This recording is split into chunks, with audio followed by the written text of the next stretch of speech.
Sendero Sonidos del Agua.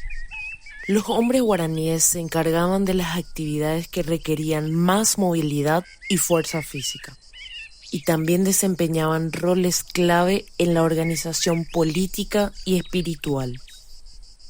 La caza y la pesca eran actividades tradicionalmente masculinas.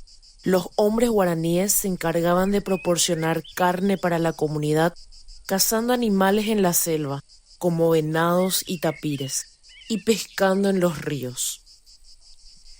El Sendero Sonidos del Agua es un sendero donde podemos escuchar 3 sonidos diferentes de aguas durante el trayecto antes de llegar al paseo en la balsa.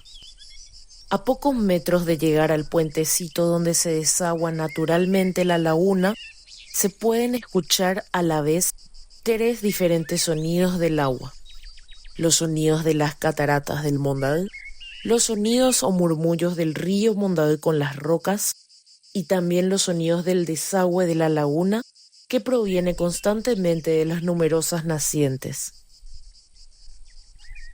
Les invitamos a pasear en balsa por la laguna de los Guayabos. Se usan las manos para impulsar la balsa. En la balsa se deben equilibrar los pesos de las personas, que no deberían pasar la suma de 500 kilos.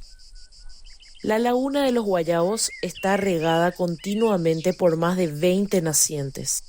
Tiene una profundidad de entre 1,5 metros a 2 metros, con una capacidad de 1.300.000 litros.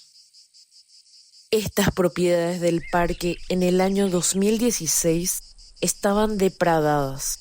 No habían animales ni plantas, solamente basura. Luego les invitamos a recorrer el Sendero de las Nacientes.